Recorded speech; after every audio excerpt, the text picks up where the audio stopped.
Hello नमस्कार दोस्तों। मैं आपका स्वागत करता हूँ केडीजीएस स्टडी में। जैसा कि हमने आपको पिछली क्लास में लिखाया था क्लास नाइन्थ के एनसीईआरटी का सिलेबस। आज हम आपको पढ़ाने वाले हैं क्लास नाइन्थ का चैप्टर नंबर 1। चलिए हम आपको बताते हैं पदार्थ के बारे में। पदार्थ क्या होता है?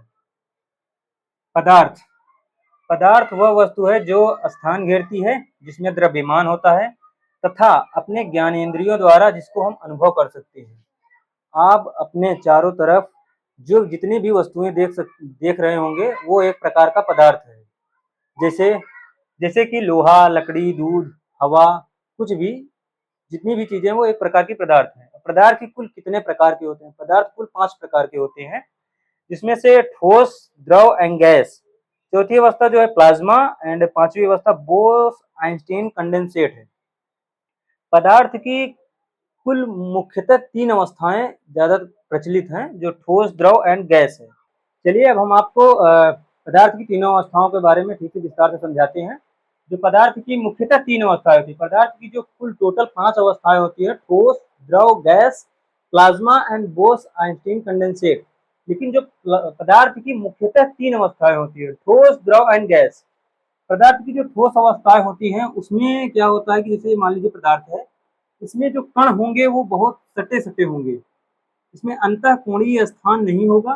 और जो पदार्थ में ये मानिए इसके जो कण होंगे बहुत पास पास में होंगे, इसको हम ठोस बोलेंगे। जो द्रव होता है, द्रव, इसके जो आपस के अंतर आणविक बल होता है इसमें बहुत कमजोर होता है, और इसके कण जो होते हैं आपस में दूर दूर होते हैं, इसको हम द्रव कहते हैं। और जिसके गैस गैस में क्या होता है, जिसके कण बहुत ज्यादा दूर होते हैं, मतलब एक दूसरे के बीच में बहुत ज्यादा स्थान होता है, उसको हम गैस बोलते हैं। ये पदार्थ की 3 अवस्थाएं होती हैं, ठीक से आप देख लीजिए, ठोस, द्रव एंड गैस। पदार्थ की जो चौथी अवस्था होती है वो प्लाज्मा होती है। प्लाज्मा के कारण ही सूर्य और तारे चमकते हैं, और इसमें इसका जो तापमान होता है, तापमान 20,000 डिग्री सेल्सियस होता है। प्लाज्मा में जो तापमान होता है वो 20,000 डिग्री सेल्सियस तक हो सकता है। इसी के कारण सूर्य और तारे चमकते हैं। और जो पदार्थ की 5वीं अवस्था होती है उसको हम बताते हैं आपको। पदार्थ की 5वीं अवस्था बोस आइंस्टीन। पदार्थ की 5वीं अवस्था में क्या होता है? पदार्थ की 5वीं अवस्था में 1920 ईस्वी में सत्येंद्र नाथ बोस ने इसके बारे में गणना किया था, किए थे। बट कुछ समय के बाद आइंस्टीन ने इन्हीं के गणना के आधार पर ही पदार्थ की 5वीं अवस्था के बारे में बताया। ये हो गई हमारी पदार्थ की अवस्थाएं। चलो देखिए, जैसा कि हम आपको बता रहे थे, पदार्थ की मुख्यतः 3 अवस्थाएं होती है। 3 अवस्था ठोस, द्रव, गैस।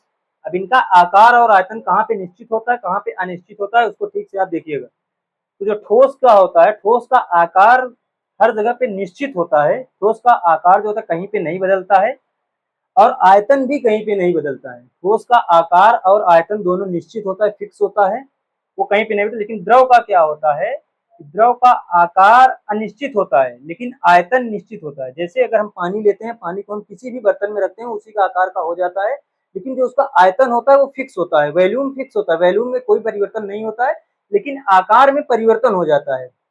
तो ठीक इसी प्रकार गैस है। गैस में क्या होता है, गैस का आकार और आयतन दोनों अनिश्चित होता है, मतलब कि उसका आकार भी और आयतन भी कोई फिक्स नहीं होता है, वो अनिश्चित होता है। चलिए ठीक है, अब इसके बारे में हम आपको गैस और द्रव के जो अंतर आणविक स्थान है उसके बारे में बताते हैं। जैसे गतिज ऊर्जा क्या होता है, अणुओं की गतिज ऊर्जा, अणुओं की गतिज ऊर्जा सबसे ज्यादा किसमें होती है?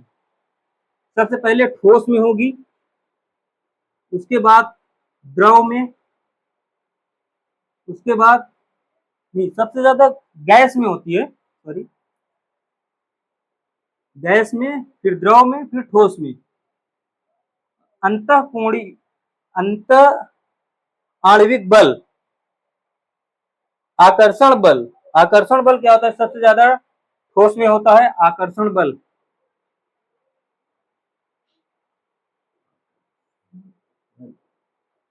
आकर्षण बल सबसे ज्यादा ठोस में, फिर द्रव में, उसके बाद फिर गैस में होता है। उसके बाद गैस में होता है।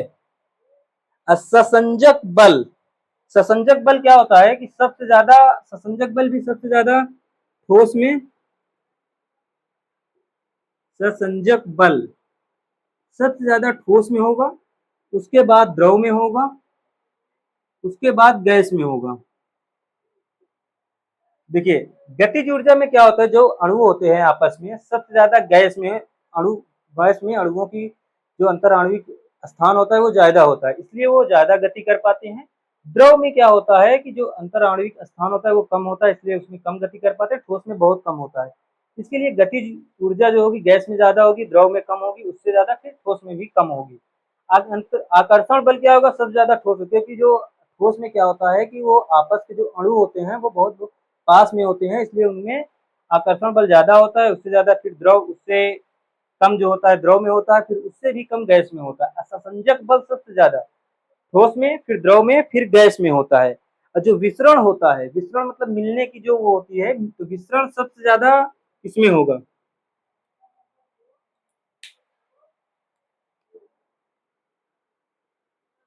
विसरण विसरण सबसे ज्यादा गैस में होगा, क्योंकि गैस में क्या होता है कि इनके अणु आपस में बहुत दूर दूर होते हैं, इसलिए विसरण सबसे पहले। उसके बाद जो होता है द्रव, सबसे कम जो विसरण होता है वो ठोस में होता है। सबसे कम जो विसरण होता है वो ठोस में होता है। घनत्व घनत्व क्या होता है? सबसे ज्यादा किसमें घनत्व होता है? घनत्व भी सबसे ज्यादा ठोस में, फिर द्रव में, फिर गैस में होता है। घनत्व भी सबसे ज्यादा पहले ठोस, फिर द्रव, फिर गैस। इसके प्रत्यास्था प्रत्यास्था मतलब कठोरता, किसमें कठोरता अधिक है, किसमें कठोरता कम है।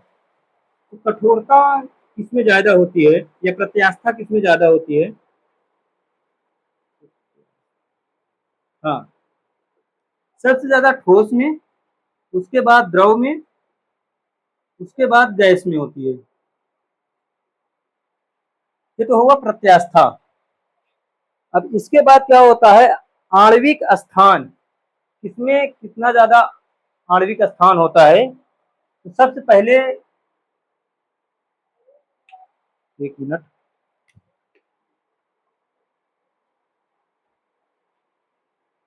आणविक स्थान सबसे ज्यादा गैस में, इसके बाद द्रव में, इसके बाद ठोस में होता है। ठीक है, इसको ठीक से एक बार देख लीजिएगा, याद हो जाएगा ये। अब इसके बाद हम आपको ठोस दाब के बारे में बताते हैं। दाब, जैसा कि आप देख पा रहे हैं, दाब के बारे में चलिए हम आपको बताते हैं।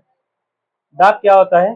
किसी सतह के स्रोत के लंबवत कोई बल लग रहा है तो उसे उस सतह का दाब कहते हैं। जैसे यदि कोई, ये टेबल है, इस पे मान लीजिए किसी भी प्रकार से हम पेन से या किसी भी चीज से अगर हम दाब लगाते हैं, जैसे ये मान लीजिए बोर्ड है, अगर इस पे हम दाब लगा रहे थे, इस सतह के लिए ये जो हमारे हाथ के द्वारा फोर्स लग रहा है, इस सतह के लिए ये दाब होगा। दाब इसी को कहते हैं, अगर किसी भी वस्तु पे उसके लंबवत लगने वाले बल को हम दाब कहते हैं। देखिए डिफिनेशन को एक बार फिर से पढ़िए।